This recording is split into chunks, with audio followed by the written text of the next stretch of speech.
Beneath the polished marble floors of modern-day Vatican City lies something older, darker, and forgotten by most. A labyrinth of tunnels, tombs, and chambers carved into the bowels of ancient Rome. These catacombs are not just burial sites. They're memory palaces of blood and fire. In the early centuries of the Church, when Christianity was outlawed and hunted, its believers fled underground, literally. There, beneath the imperial streets, they prayed in whispers, buried their dead by candlelight, and carved into stone the icons of a faith still feared by emperors. The Church often presents this era as one of noble martyrdom, saints dying for truth, lion-hearted disciples facing the Colosseum. But in the shadows of those catacombs, another version lingers. Strange markings, not quite Christian, not entirely pagan, adorn some of the older chambers, appear on walls just meters from primitive crosses. The Vatican insists on Christian origins, but some historians whisper that the early Church didn't merely survive persecution. It thrived by absorbing cults, gods, and rituals already rooted in Roman soil. Blood sacrifices, secret initiations, ritual meals. They weren't new, they were inherited. And that inheritance didn't end with symbols. A lesser-known tradition among certain early Christians was the veneration of relics, bones, hair, blood of martyrs. The catacombs became vaults, not just of corpses but of power. There are tales still whispered among Vatican insiders of relics that glowed in the dark, wept blood, or cursed those who dared steal them. Entire pilgrimages were based on visiting a martyr's resting place. But over time, as the Church rose from persecution to power, the bodies disappeared. Relics were smuggled out, sealed in golden altars, sold to nobles. Some say the Church's vaults still hide relics too strange, too powerful, to ever display. Take, for instance, the strange discovery made in the 1940s during excavations under St. Peter's Basilica. The Church claimed to find the tomb of St. Peter himself, bones wrapped in purple and gold cloth, but they never revealed the full contents of that tomb. Insiders who were there described things the Vatican never confirmed, objects of non-Christian origin, inscriptions that seemed pre-Christian, and a second set of bones, those of a woman. The Church quietly reburied what didn't match its narrative. The public only got the bones that could be venerated. But perhaps most disturbing is the Red Room, never officially acknowledged. It's said to lie deep beneath the Vatican necropolis, a chamber off-limits to the public and even to most clergy. Those who've seen it describe it as a vault of sealed stone, where walls drip with moisture and centuries-old prayers are etched in languages long extinct. Human skulls rest in rows, not just buried, but arranged with purpose. Eyes staring at an altar carved, not with a cross, but with a serpent. Could it be a remnant of an older faith, buried but never cleansed? Or is it something more? Some say early Christian sects, like the Gnostics, were far stranger than today's sanitized church allows.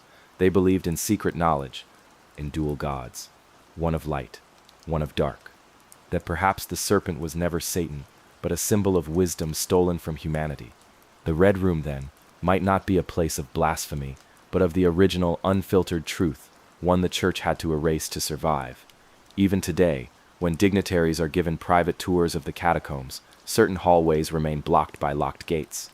The Vatican says it's for preservation, but guards are posted, cameras are installed, and occasionally murmurs emerge of foreign clergy requesting entry and being denied, despite their rank.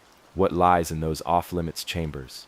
Bones, blasphemy, or the earliest proof that Christianity as we know it was built not just on faith, but on fear, fusion, and forgetting. The irony is sharp. The world's largest church, its tallest domes, its most gilded halls, stands atop ground soaked in the blood of believers and betrayers alike. The power of the modern Vatican was born from the bones of unknown saints and forgotten heretics, all sharing the same silence. Because the Vatican didn't just rise from the ruins of Rome, it rose by burying what it once was, layer by layer, lie by lie, bone by bone. They say Rome wasn't built in a day, and neither was the Church. But as the centuries turned and emperors knelt before bishops, something uncanny began to happen. Christianity didn't just conquer Rome. Rome quietly seeped into Christianity. The Vatican often speaks of victory, how the faith of a few martyrs overcame a vast pagan empire. But peer beneath the incense and hymns, and you'll see something stranger. Christianity didn't entirely reject paganism. It adopted it, transformed it, rebranded it. The transition from Roman Empire to Holy Roman Church wasn't clean. It was muddy, political, and filled with compromise. As the empire crumbled, the church filled its vacuum. But in doing so, it inherited far more than land and followers. It inherited rituals, symbols, even gods. Take the very architecture of the Vatican. The obelisk in St. Peter's Square, erected in the heart of Catholicism, is not Christian in origin. It's Egyptian. A 4,000-year-old monument dragged across continents, originally erected to honor the sun god Ra. Why is it still there? Why is it at the center of Christian worship? The Vatican says it's a symbol of triumph, of Christianity's power to sanctify what was once profane. But others argue it's more than symbolic, that the very geometry of Vatican City, its alignment with the solstice sun, its star-shaped piazza, reflects a cosmic language older than Christ. Then there's the date of Christmas. December 25th wasn't chosen because Jesus was born then. No one knows the actual date. It was selected to coincide with the Roman festival of Saturnalia, and later the birthday of Sol Invictus, the unconquered sun. When Rome converted, it didn't let go of its sun gods. It simply changed the names. Even the imagery of Christ owes something to older icons. The halo, pagan kings wore at first. The Madonna cradling child, almost identical to depictions of the Egyptian goddess Isis holding baby Horus. These aren't coincidences. They're a strategy, a way to make the new faith familiar to the old world, a kind of theological camouflage. But the merging went deeper than symbols. It soaked into rituals. Many early Christian ceremonies bear eerie similarities to pagan rites. The Eucharist, bread and wine becoming flesh and blood, parallels older mystery cults that consumed sacred meals symbolizing divine flesh. Baptism in water, common among pre-Christian purification rites. Even the incense and chants during Mass resemble ceremonies once performed in the temples of Jupiter and Apollo. And then there's the Vatican's secret calendar, the liturgical rhythms and feast days that often align with pre-Christian agricultural and astrological festivals. Behind every holy day is a hidden history. Even Easter, pegged to the spring equinox and full moon, was originally a fertility celebration. Its very name comes from Eostri, a pagan goddess of dawn and rebirth. And yet today, it marks the resurrection of Christ. It wasn't just Rome the church absorbed, it was Babylon, Egypt, Greece. In the Vatican Library, tucked away in locked chambers, are volumes of ancient texts, ritual manuals, star charts, and alchemical scrolls. Not banned, not destroyed, preserved. Why? Some whisper that the church never stopped learning from the old ways, that in its darkest chambers it studies the very things it once condemned. Pope Leo X, a Renaissance pope and member of the Medici family, reportedly said, "It has served us well, this myth of Christ." Apocryphal or not, the quote reflects a deeper truth. Faith and control have always walked hand in hand. If merging with paganism helped convert the masses, the church didn't hesitate. It welcomed the sun gods into its sanctuary. It turned the temple into a church. The gods didn't die, they simply changed robes. Even today, in private Vatican ceremonies rarely witnessed by outsiders, strange rituals echo these ancient roots. There are reports, often denied, always intriguing, of black-clad clergy invoking not just saints, but forces they name as guardians and watchers. Not demonic, not divine, something in between. It's whispered that these rites are not acts of worship, but of balance, acknowledging the old powers that still linger beneath the church's foundations. And this raises a question the church can never fully answer. Is the Vatican truly the stronghold of a pure, unbroken Christian faith? Or is it the world's most powerful hybrid, a temple built on 1,000 forgotten gods, wearing the mask of one? The faithful may kneel before the cross, but the shadow it casts sometimes resembles a sunwheel. Beneath the robes and rosaries, beyond the rituals and relics, lies something altogether more worldly: money. And not just any money, Vatican money, untouchable, untraceable, and as some say, soaked in blood. The Vatican Bank, officially the Institute for the Works of Religion, sounds benign. Its stated purpose is to serve the church's religious and charitable goals. But dig deeper, and you find a financial institution so secretive, so shielded from oversight, that even cardinals have been denied access to its full records. Over the decades, This modest bank has been implicated in scandals that read more like mafia thrillers than pious bookkeeping errors. One of the darkest chapters began in the 1970s, when the Vatican forged close ties with Banco Ambrosiano, an Italian bank with deep roots in both politics and organized crime. The church owned a significant share. Its liaison, Archbishop Paul Marcinkus, an American priest with the swagger of a corporate CEO. Marcinkus ran the Vatican Bank like a fortress, untouchable, unanswerable. Under his watch, hundreds of millions vanished through shell companies, offshore accounts, and deals with dubious allies. In 1982, Banco Ambrosiano collapsed under $1.3 billion in debt. Its chairman, Roberto Calvi, nicknamed God's Banker, was found hanging from Blackfriars Bridge in London. His pockets were stuffed with bricks. His death was ruled a suicide at first. Later investigations called it murder. Calvi had connections to the Italian mafia, the secretive Masonic Lodge P2, and high-ranking Vatican officials. The implications were staggering, that the Holy See, guardian of souls, had played banker for criminals, politicians, and intelligence networks. But the most chilling thread of this dark tapestry? The sudden unexplained death of Pope John Paul I in 1978. Albino Luciani, known for his humility and honesty, had reigned only 33 days before he was found dead in his bed. No autopsy was ever performed. The Vatican cited a heart attack, but insiders whisper that he was about to initiate a sweeping investigation into the church's finances, including its ties to Banco Ambrosiano. Some say he even had a list of clerics he intended to remove. That list allegedly vanished with him. In 1984, the Vatican paid over $200 million in hush money, ostensibly a settlement, to avoid further scrutiny. Archbishop Marcinkus quietly retired and was never prosecuted. His protection? Vatican City's status as a sovereign state, immune to Italy's legal system. Even after Ambrosiano, the darkness didn't lift. The Vatican Bank has been linked to money laundering for South American dictatorships, the mafia, and shady real estate deals stretching from Europe to Argentina. Whistleblowers have come forward, only to be silenced, discredited, or transferred. One such whistleblower was Ettore Gotti Tedeschi, a devout Catholic and economist brought in to reform the bank in 2009. He began asking questions. Too many. In 2012, he was abruptly ousted, accused of neglecting his duties, but leaked documents told another story. Tedeschi had compiled a secret dossier, detailing corruption, missing funds, and foreign pressure. That dossier was reportedly handed over to Pope Benedict XVI. Months later, Twake Pope Pendup is called. Benedict did something no pope had done in over 600 years. He resigned.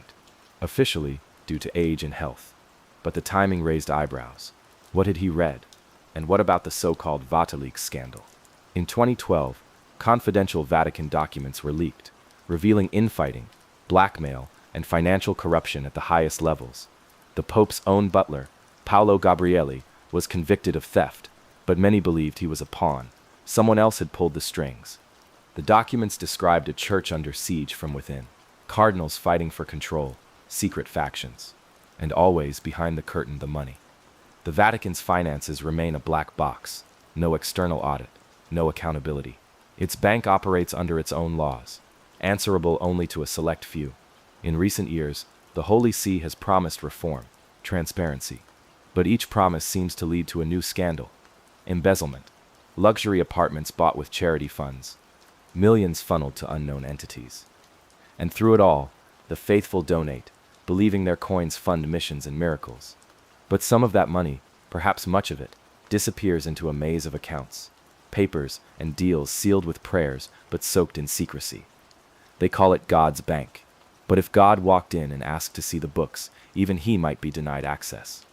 Because in the halls of power beneath the papal crest, money talks louder than mercy, and silence is worth its weight in gold.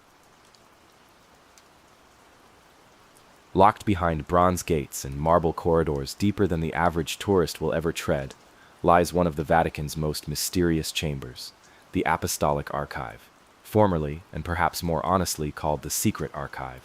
It is a place as mythic as it is real.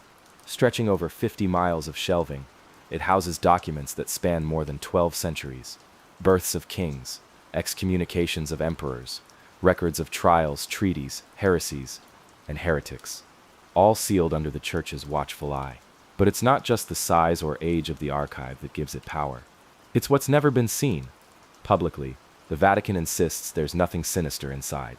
A few papal bulls, some forgotten treaties, letters from Michelangelo, Galileo, even Henry VIII.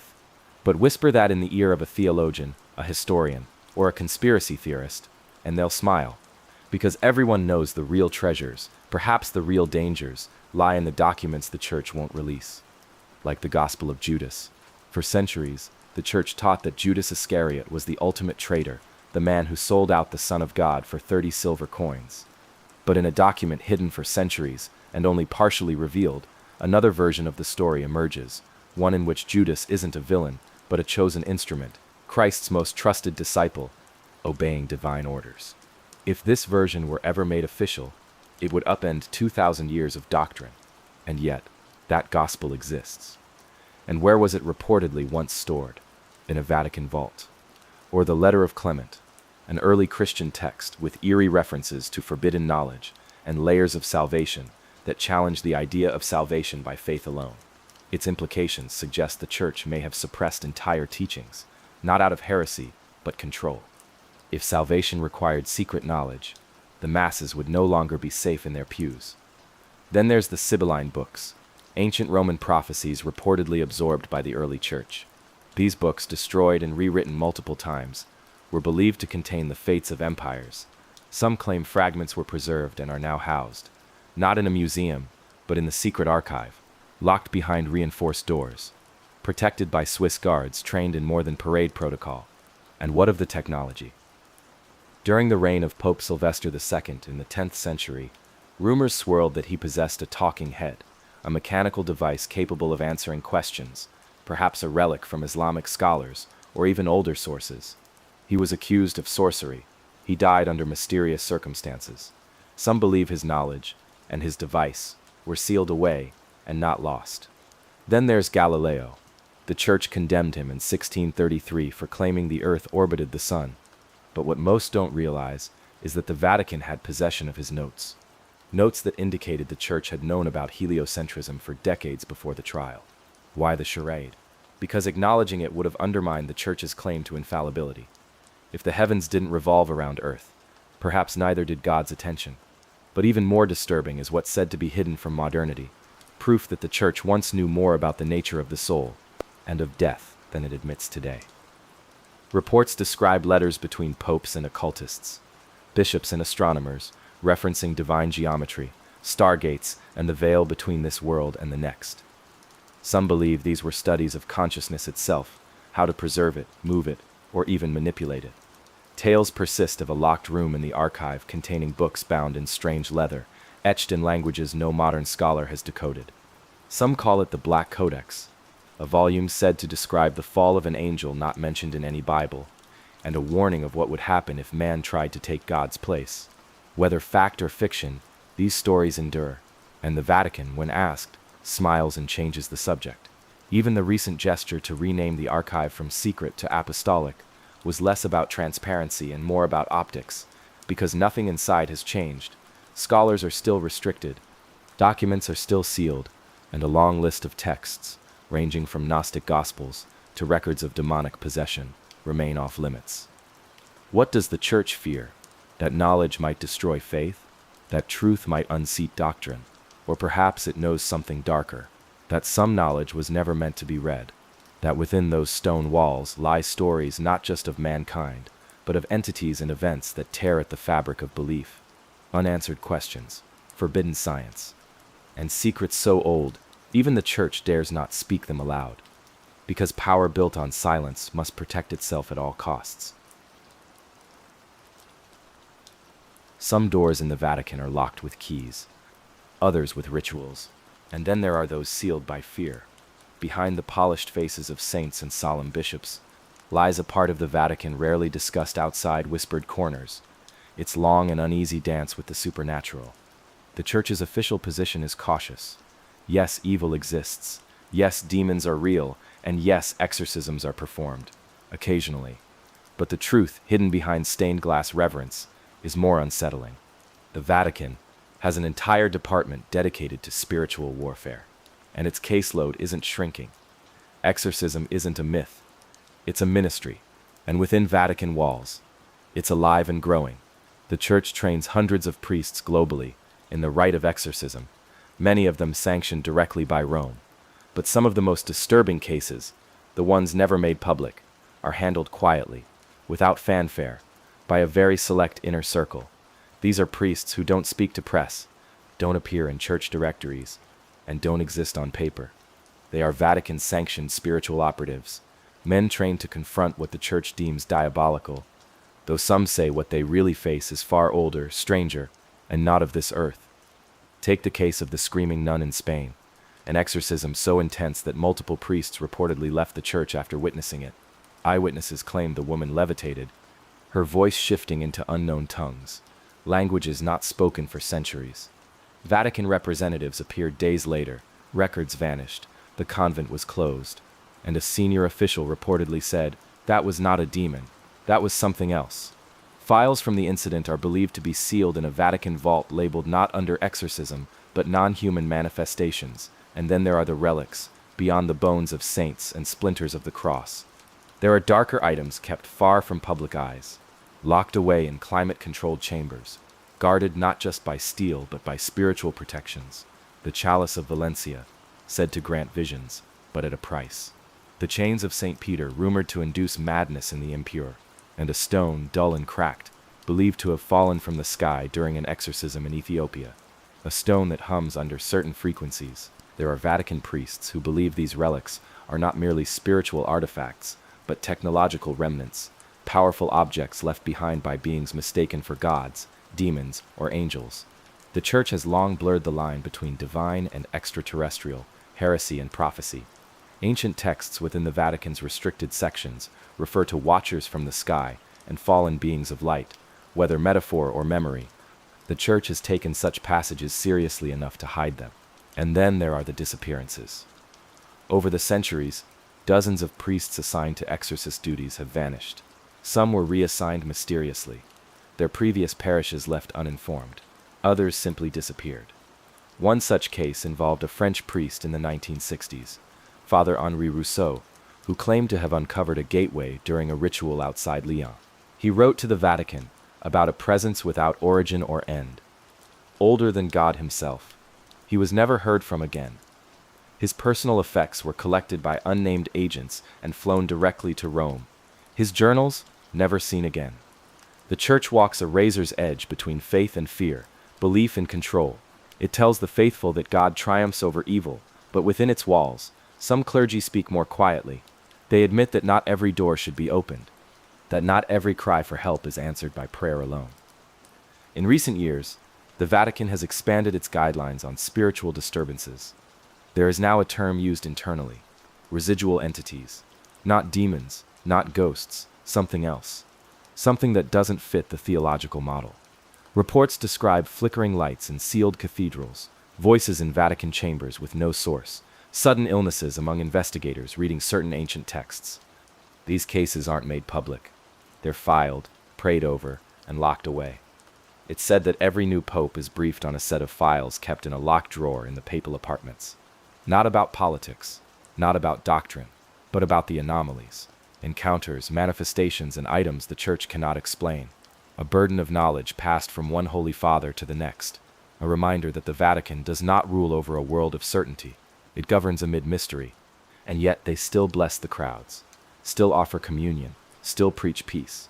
But somewhere deep in the apostolic palace, rituals are performed in secret, prayers recited in languages forgotten by time, and in the darkest rooms, candles flicker not for show, but because something stirs. The Church says it fears no evil, but it also keeps one hand on the lock.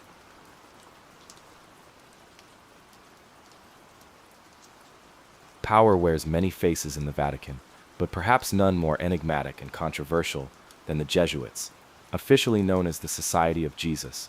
They are described as scholars, missionaries, and defenders of the faith.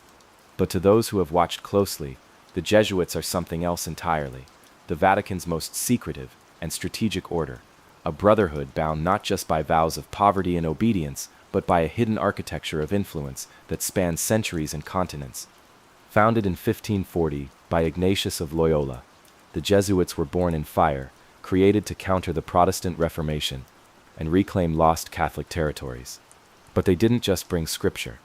They brought intellect, espionage, and an unmatched ability to infiltrate. Within decades, they had embedded themselves in royal courts, universities, and palaces across Europe and Asia.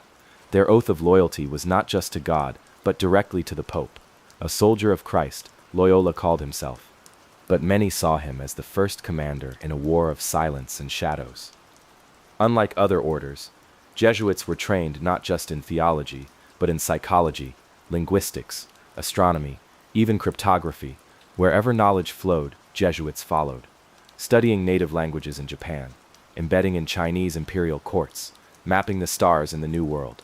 But while they brought Catholicism to distant shores, they also brought back information, cultural blueprints, political strategies, secrets. And those secrets didn't vanish into dusty vaults. They were cataloged, analyzed, and passed up the chain, directly to Rome.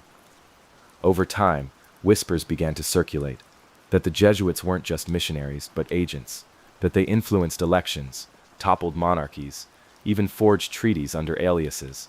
In the 18th century, their power became so vast and so feared that they were expelled from multiple countries, including France, Portugal, and Spain.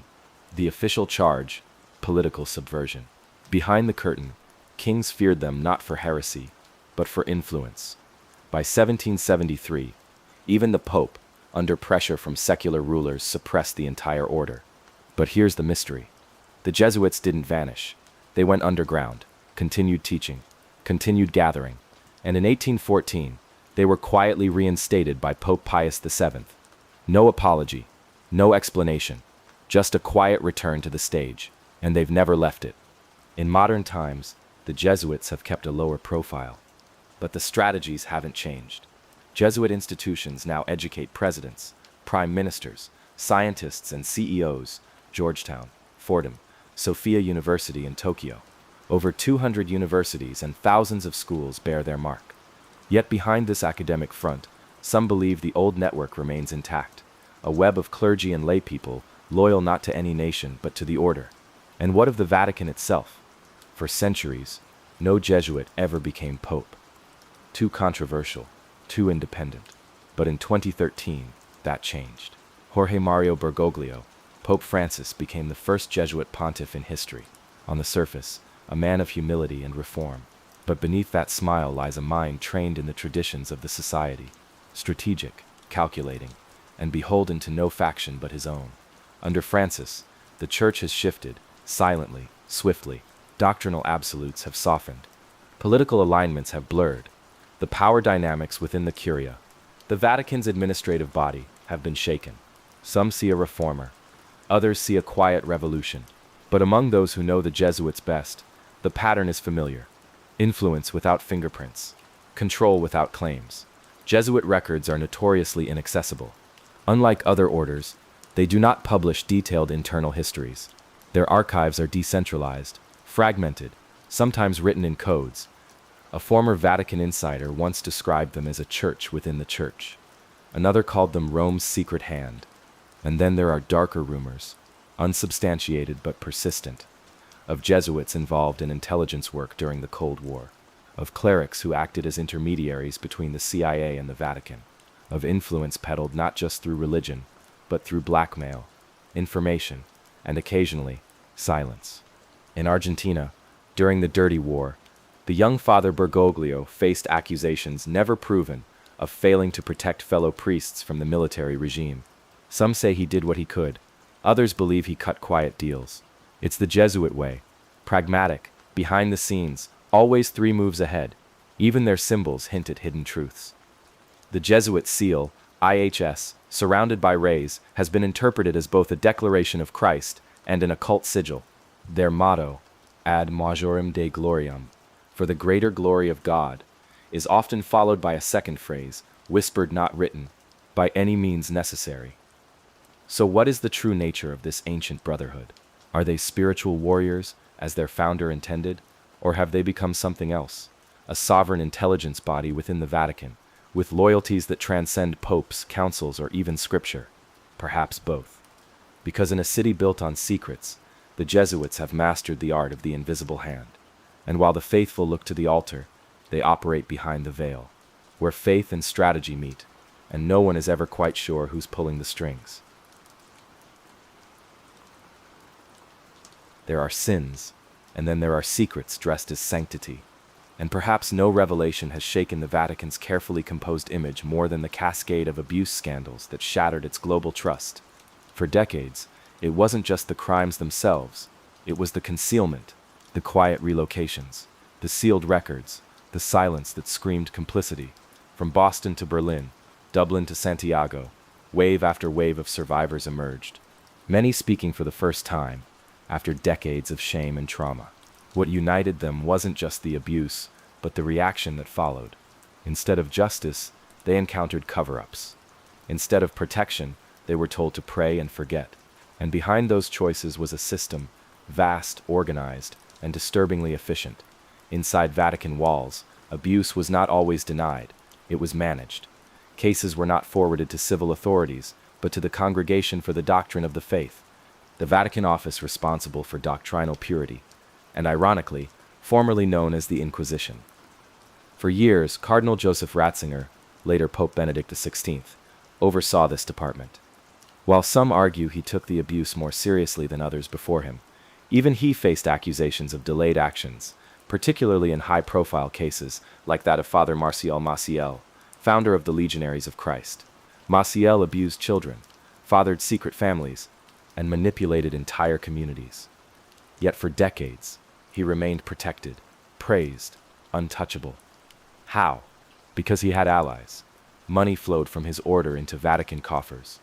Political connections reached into the highest ranks. To silence the truth, the Church deployed a familiar strategy: deny, delay, deflect. Victims were often paid to remain silent, sometimes through diocesan funds, sometimes through insurance claims, but almost always without any admission of wrongdoing. Priests accused of abuse were shuffled between parishes, sometimes even across borders. Internal memos revealed a chilling priority: protect the Church's image at all costs. And if that meant sacrificing truth, so be it. The term sin-eater takes on a brutal irony here. These priests didn't absorb sin, they inflicted it, and the institution, draped in gold and incense, absorbed the aftermath, swallowing evidence and leaving behind sanctified silence. When the scale of the crisis became undeniable in the early 2000s, the Vatican shifted gears. Official apologies were issued, investigations launched. A zero-tolerance policy was declared. But for many survivors and critics, these moves came far too late and felt more like damage control than true contrition. Even now, transparency remains elusive. Vatican City, as a sovereign state, does not comply with international investigative demands. Internal church tribunals operate behind closed doors, with no public records. Priests defrocked for abuse vanish from the public eye. Some resurface years later in new communities, without monitoring or disclosure.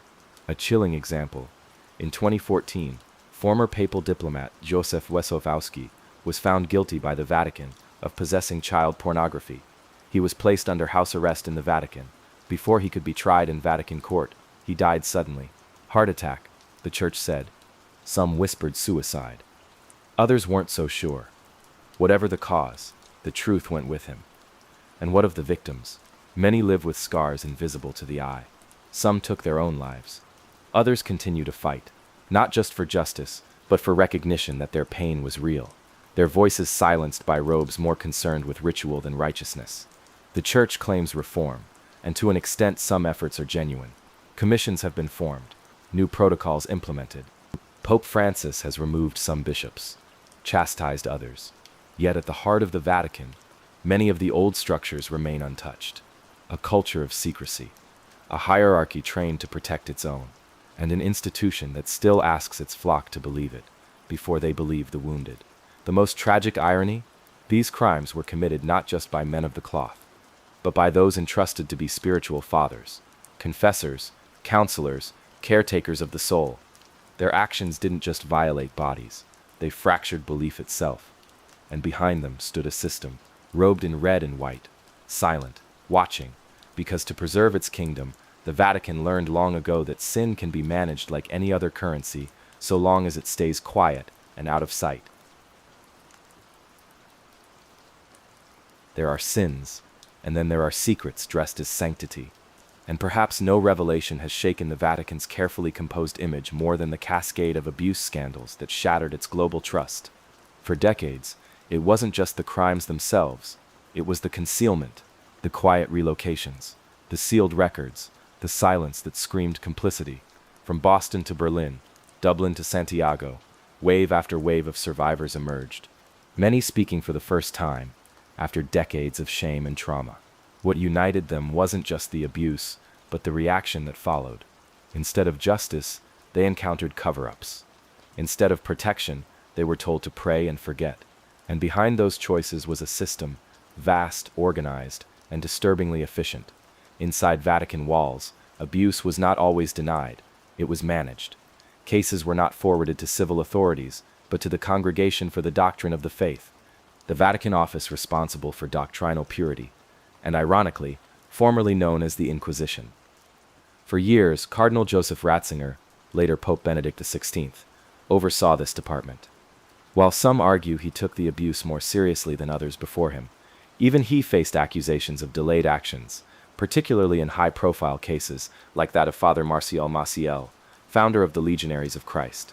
Maciel abused children, fathered secret families, and manipulated entire communities. Yet for decades, he remained protected, praised, untouchable. How? Because he had allies. Money flowed from his order into Vatican coffers. Political connections reached into the highest ranks. To silence the truth, the Church deployed a familiar strategy: deny, delay, deflect. Victims were often paid to remain silent, sometimes through diocesan funds, sometimes through insurance claims, but almost always without any admission of wrongdoing. Priests accused of abuse were shuffled between parishes, sometimes even across borders. Internal memos revealed a chilling priority: protect the Church's image at all costs. And if that meant sacrificing truth, so be it. The term sin-eater takes on a brutal irony here. These priests didn't absorb sin, they inflicted it, and the institution, draped in gold and incense, absorbed the aftermath, swallowing evidence and leaving behind sanctified silence. When the scale of the crisis became undeniable in the early 2000s, the Vatican shifted gears. Official apologies were issued, investigations launched.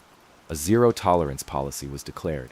But for many survivors and critics, these moves came far too late and felt more like damage control than true contrition. Even now, transparency remains elusive. Vatican City, as a sovereign state, does not comply with international investigative demands. Internal church tribunals operate behind closed doors, with no public records. Priests defrocked for abuse vanish from the public eye. Some resurface years later in new communities, without monitoring or disclosure. A chilling example: in 2014, former papal diplomat Józef Wesofowski was found guilty by the Vatican of possessing child pornography. He was placed under house arrest in the Vatican. Before he could be tried in Vatican court, he died suddenly. Heart attack, the Church said. Some whispered suicide. Others weren't so sure. Whatever the cause, the truth went with him. And what of the victims? Many live with scars invisible to the eye. Some took their own lives. Others continue to fight, not just for justice, but for recognition that their pain was real. Their voices silenced by robes more concerned with ritual than righteousness. The Church claims reform, and to an extent some efforts are genuine. Commissions have been formed, new protocols implemented. Pope Francis has removed some bishops, chastised others. Yet at the heart of the Vatican, many of the old structures remain untouched. A culture of secrecy, a hierarchy trained to protect its own, and an institution that still asks its flock to believe it, before they believe the wounded. The most tragic irony? These crimes were committed not just by men of the cloth, but by those entrusted to be spiritual fathers, confessors, counselors, caretakers of the soul. Their actions didn't just violate bodies, they fractured belief itself. And behind them stood a system, robed in red and white, silent, watching, because to preserve its kingdom, the Vatican learned long ago that sin can be managed like any other currency, so long as it stays quiet and out of sight. Reviving the language of Fatima, almost word for word. It was unprecedented and strangely timed, as if the old prophecy was stirring again. And here lies the core of the mystery. the Vatican didn't just receive a message from heaven. It received a warning, a roadmap of trials not just for the world, but for itself. And it chose what to reveal and what to bury. Why? Because secrets hold power. And the third secret of Fatima may not have been a prediction of fire and brimstone, but a spotlight aimed directly at the rot behind the marble. A prophecy the Church couldn't silence, but could smother. The Vatican stands as a beacon of faith, but behind its gilded facade lies a history that intersected, quietly, strategically, with one of the darkest regimes in modern history, Nazi Germany. While much of the world burned in the fires of World War II, the Church, wrapped in silence and diplomacy, played a dangerous double game. One hand clasped in prayer, the other clenched around secrets and gold. It begins with Pope Pius XII, elected in 1939. He had previously served as the Vatican's Secretary of State and papal ambassador to Germany. He knew the Reich well, as Hitler's armies swept across Europe and news of the Holocaust reached Rome. Pius XII remained, for the most part, publicly silent. The Vatican claims it was a neutrality, born of caution, to avoid reprisals against Catholics in Nazi-occupied territories. But silence in moments of genocide echoes like complicity. Documents reveal that even as Jewish families were dragged from Roman streets mere blocks from the Vatican walls, no public denunciation came from the Holy See. Privately, the Church did shelter some Jews in convents and monasteries, but the institution refused to directly challenge the Nazi machine. And after the war, that silence would deepen into something more deliberate. In the chaos of post-war Europe, a new operation took root, one that connected former Nazis to new identities and safe passages out of the continent. Known as the Rat Lines, these secret escape routes were facilitated by sympathetic clergy, rogue bishops, and church-run refugee organizations. The Red Cross unwittingly issued papers.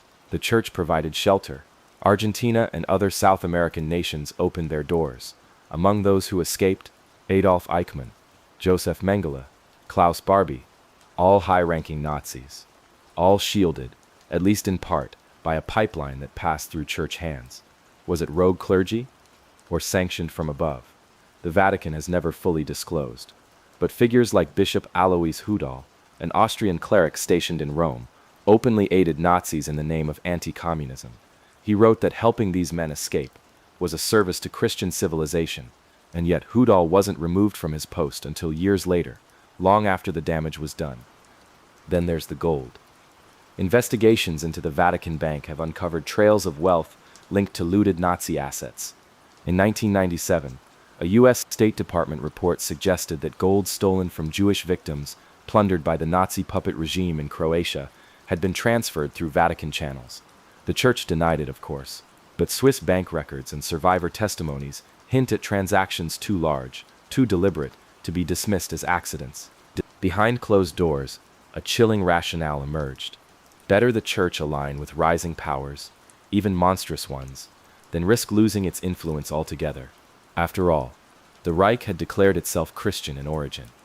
Hitler himself, though manipulative, often referenced divine will, and the Vatican, ever mindful of its geopolitical standing, sought to survive and shape the outcome of the coming world. But survival came at a price. In protecting its institution, the Vatican made moral compromises that echoed far beyond 1945. The victims were not just the Jews betrayed by silence, or the refugees whose gold passed through holy banks, but the very idea that the Church stood apart from worldly corruption. Even Pope Francis has acknowledged the shadows. In 2020, he authorized the opening of wartime archives related to Pius XII. Historians poured in, hoping for clarity. What they found were letters of warning, pleas from bishops, and cautious Vatican responses. Rarely urgent, always diplomatic. The Church had known, and it had chosen a path of discretion, calculation, and distance. But the legacy of that decision endures. To this day, the Vatican has not fully apologized for its wartime role. It has offered statements of sorrow, prayers for the dead, and support for Holocaust remembrance. Yet the files remain incomplete. The full extent of the Church's financial involvement and the depth of its post-war assistance to war criminals is still buried in redacted files and sealed ledgers. And behind the scenes, those who tried to blow the whistle, journalists, ex-priests, historians have often found themselves stonewalled, denied access, labeled as enemies of the faith. because some truths threaten not just reputations, but power. The Vatican didn't wear a swastika. It didn't march with the SS, but it stood on the sidelines when it mattered most. And afterward, it helped the flames die out, without ever admitting how close its fingers had come to the match. In the court of heaven, perhaps that silence still echoes. By now, the secrets of the Vatican no longer feel like accidents of history, but the architecture of something far more deliberate, a system built not only to preserve belief, but to manage knowledge, and not just theological knowledge, but power in its purest form, control over time, truth, and perhaps even fate. In the Vatican's innermost sanctum, beyond the papal apartments and centuries-old basilicas, exists a network of minds as shadowed as the marble halls they walk. Not clergy, not cardinals, but advisors, scholars, watchers, men and women entrusted with safeguarding a different kind of doctrine, the hidden truths not fit for the pulpit. The Vatican intelligence apparatus is unofficial, undocumented, and yet undeniably present. You will not find it listed in Vatican organizational charts, but insiders call it the entity, a term whispered with both reverence and dread. It reportedly emerged in the post-WW2 years, after the Vatican realized the world had entered a new age. One not defined by saints and sinners, but spies, psychological warfare, and weapons capable of ending creation itself. The entity was designed to be the Church's shield and scalpel, its invisible eye on the geopolitical chessboard. It operated through nunciatures, Vatican embassies in over 180 nations, whose representatives were often far more than diplomatic liaisons. Trained to gather intel on shifting ideologies, dissident movements, and cultural threats. They fed information back to Rome. This data shaped not just papal policy, but secret Vatican efforts to shape elections, broker backdoor peace deals, or stop what they called spiritual contamination. One high-ranking defector from a South American government claimed he once received a coded warning, not from the CIA or MI6, but from a bishop representing the Holy See. The message detailed insurgent plans with frightening precision. They knew things only our inner circle knew, he said. It was as if they were inside our minds. And maybe they were. Throughout the 20th century, the Vatican cultivated relationships with intelligence agencies across the globe. During the Cold War, they acted as a spiritual buffer against Soviet atheism, but also as an active intelligence-sharing body. Meetings between American cardinals and CIA operatives are known to have occurred. Anti-communist networks in Eastern Europe, such as Poland's Solidarity Movement, received not just spiritual backing, but discreet Vatican funds and communications support. But the entity's reach went deeper than politics. In hushed Vatican corridors, there are reports of files labeled Category Theta. These are not war reports or economic analyses. These are anomaly logs, unexplained phenomena reported by missionaries, monks, or cloistered nuns. Reports of apparitions that weren't Marian. Of voices heard during Mass in forgotten dialects.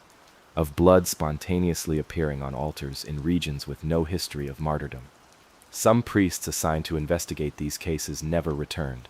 A few of these Theta files reportedly concerned time, not metaphorical time. Actual distortions.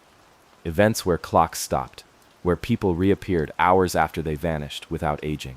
One such case involved a monastery in Eastern Europe, where the monks awoke one morning to find their sundials reversed, and one friar who claimed to have seen angels moving backward. The Vatican declared the report apocryphal, but 3 weeks later, the monastery was abandoned, its archives sealed. More disturbing still are the Vatican's alleged experiments with what some call divine consciousness, initiated quietly during the 1960s. These were efforts to isolate spiritual states, ecstasy, possession, stigmata, and identify if they could be induced. The goal? To create a new priesthood, clergy not just trained in scripture, but in commanding metaphysical energy. The experiments were shut down after multiple subjects descended into madness. But some say they never stopped. They just moved deeper underground. Today, in a Rome bustling with tourists and incense, these claims sound fantastical. And perhaps that's the point. The Church knows that the most dangerous truths are hidden not by locks, but by ridicule. Because if the Vatican truly possesses knowledge that could shatter human understanding, not just spiritual, but scientific, historical, even extraterrestrial, it must remain hidden, for protection, for stability, for the narrative. Some speculate that buried deep within the Vatican, beneath the archive, past the sealed vaults, is a room with no windows, no lights, just a pedestal. And atop it, a device not built by human hands, a relic, not of saints, but of something older, wiser, watching, and that the entity, this invisible hand, is not guarding the church from the world, but guarding the world from what the church has found. The final secret of the Vatican may not be about power, or corruption, or ancient betrayal. It may be about what lies just beyond the veil, and the quiet war to keep it there. At the heart of all secrets lies one question. Why? Why would an institution founded on the teachings of a humble carpenter turned prophet evolve into the most impenetrable citadel of mystery on earth? Why the hidden archives, the coded rituals, the silences loud enough to echo across centuries? Because the Vatican is not merely the headquarters of a religion, it is the keeper of continuity, the last living relic of the ancient world still standing at the center of power. And beneath its soaring domes and Latin prayers lies a realization older than Christianity itself. Truth is dangerous. Not all truth, of course, but certain truths, the kind that reorder thought, unravel faith, and collapse control. The Vatican's greatest secret, then, is not a document or artifact. It's this function. It was never just about saving souls.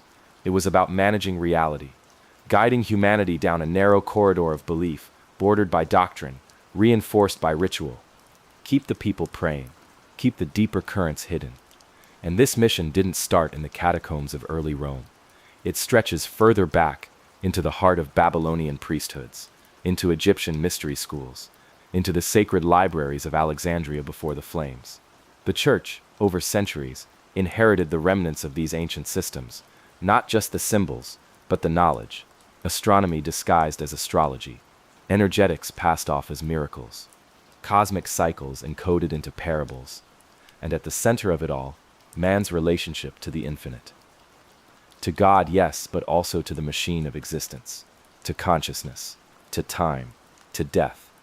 The early Vatican theologians weren't just scribes, they were gatekeepers of these revelations.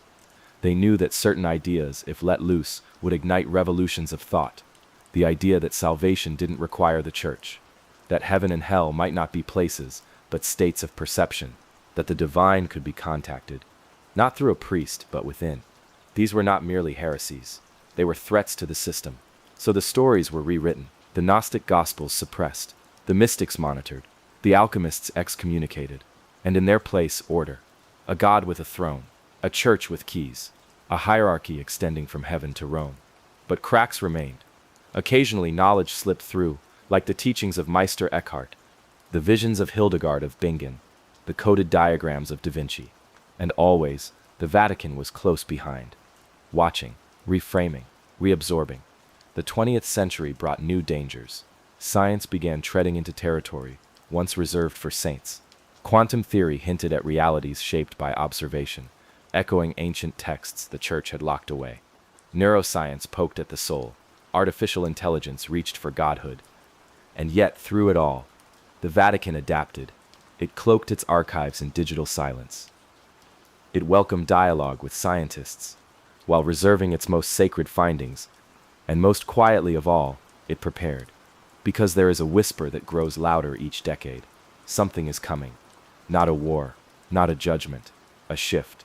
Call it the singularity, the awakening, the return. Every culture names it differently. Every prophet gestures toward it. A moment when the veil thins, when humanity glimpses what has been hidden. And the Vatican? It knows. It has the ancient calendars, the encrypted prophecies, the private letters from mystics long dead. It has observed the patterns, solar alignments, magnetic fluctuations, consciousness spikes. And it is not just waiting. It is managing the countdown.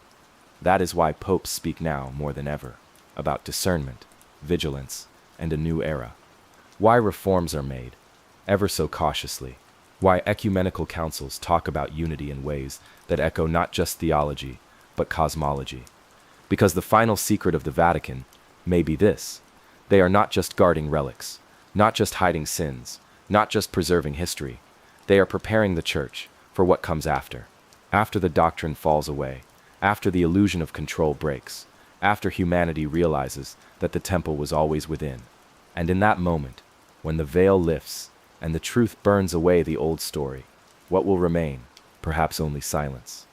And behind it, a voice not from a pulpit, but from the stars, not in Latin, but in light, saying, "You always knew,